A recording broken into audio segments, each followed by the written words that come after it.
Hello, friends. How are you doing today? Really, how are you? My name is Kirsty, and this is it expired? Okay, we are going to make this short and sweet this week. I have way too much to do today because I am still getting into my routine with my new job and things piled up.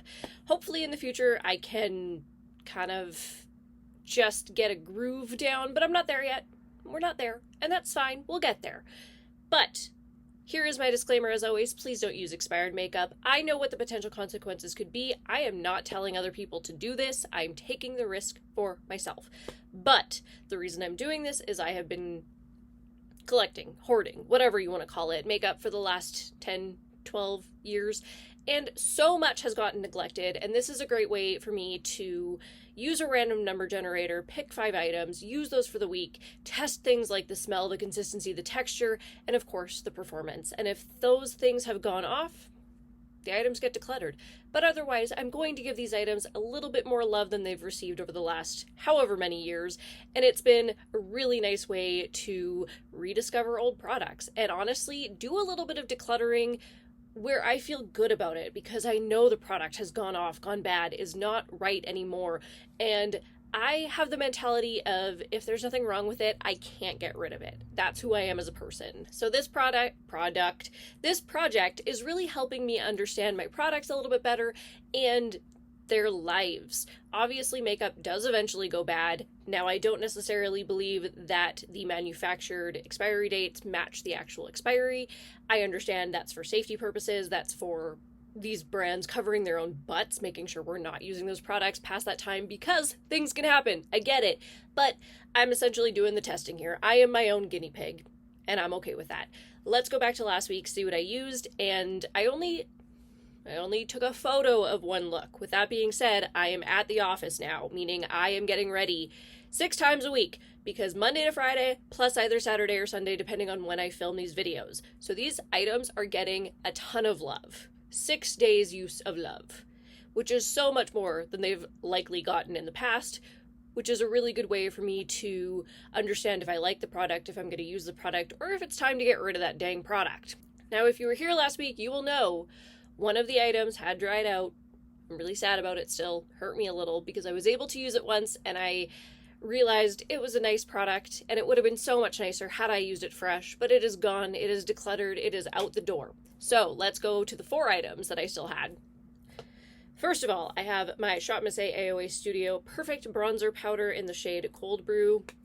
These are only, I don't know, maybe a year old. Love them. Love the color. Love that they're a little bit cooler toned. They are perfect for my skin, even in my more fair months, which are just around the corner here. We are getting to autumn, which is my favorite, and then not so much winter, but it is what it is. We'll get through. We'll get through another year. But with that, this is just going home. Love it. I do see that it's been used now, which is amazing. I love to see a little bit of use on my products, so happy to see that it got some love. Next here I have my ColourPop Retro Pressed Powder Blush.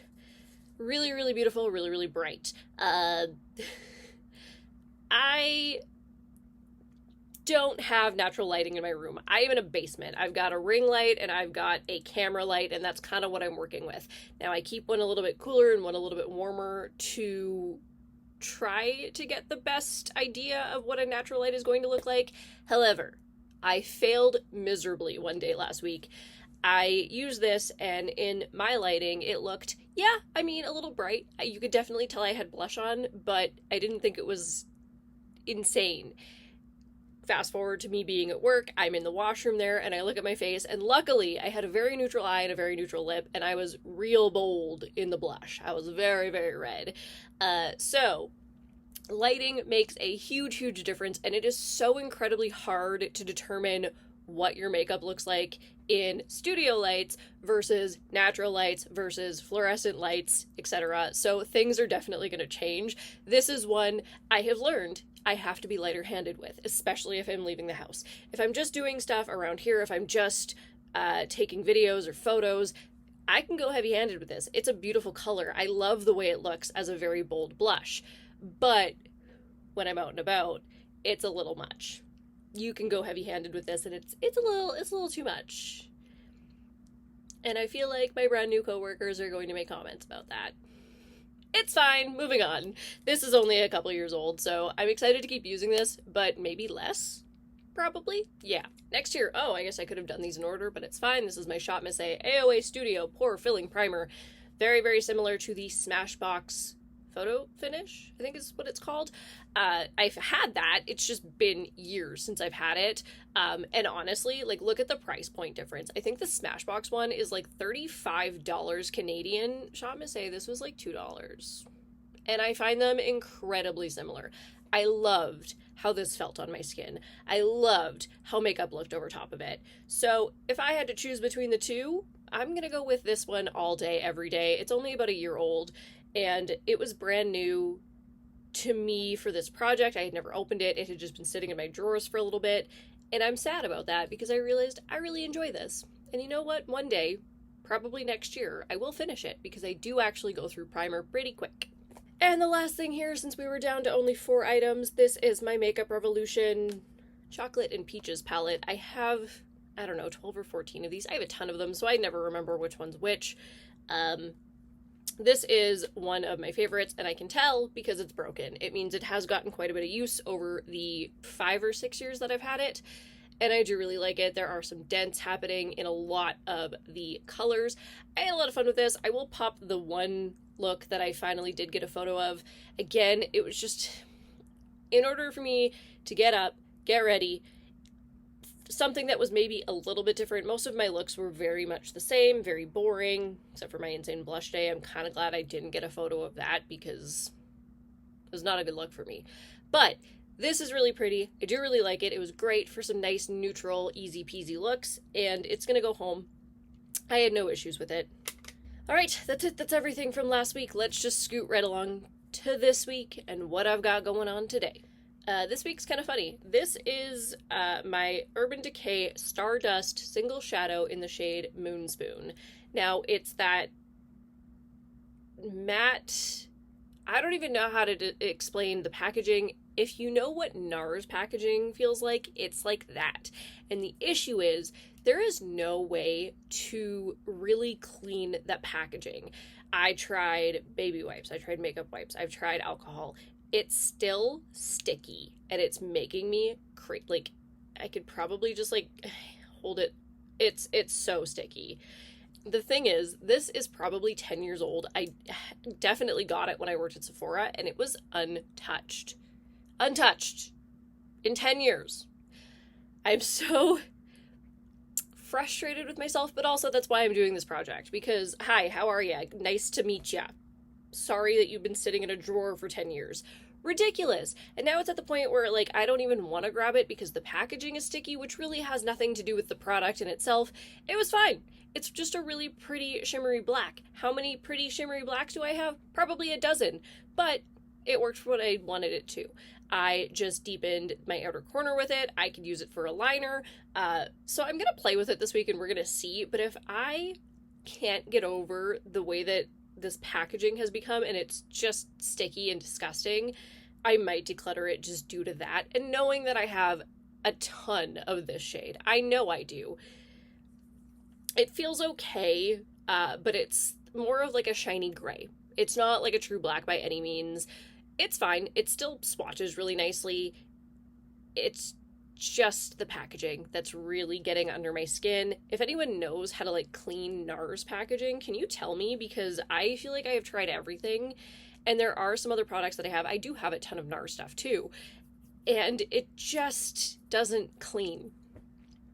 I don't know. And it's weird because everything is very well organized. Everything's put into drawers. So I don't know what even got on this that it would be sticky. It's very strange. Obviously, I didn't have this vanity forever. Things were in like plastic containers at one point. I was moving a lot.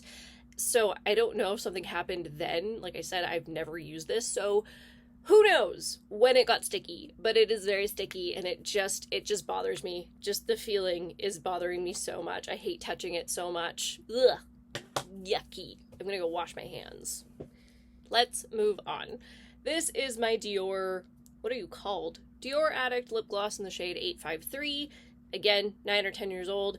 This I actually have used a couple times in the past 10 years, but not nearly enough. Again, this is a lip gloss that I would like to eventually use up. Doesn't smell like anything, actually. I would think Dior would have a scent. I don't smell anything. So it seems to be fine. Wore it. No issues. There's no like weird chunks in the formula at this point. So I'm going to use this for the week. I'm going to see where I can get. I think it just has been a little bit more neglected because it's a red lip gloss. However, it's a gloss, right? So it's not full coverage. It's not insanely red. I think this is a really great way to wear red without it being overwhelming or to the point where people are probably going to laugh at me at work because what the heck was with my cheeks that day? I need to know. How did I leave the house like that? I'm still mad about it. Anyway, this is a really nice product. I am going to keep using it. We'll see what happens. Next, this is my YSL Beauty All Hours Foundation in the shade LN3. This I did get either earlier this year or late last year. It's less than a year old. I think I got it through like Influencer or something. So not super old. It hasn't gotten a ton of use because I honestly have been trying to finish up a couple older ones in my collection. And since this is newer, it's just been put into the back of my drawer. I think I've used it maybe 5 or 6 times, which isn't bad. It's better than some of these things.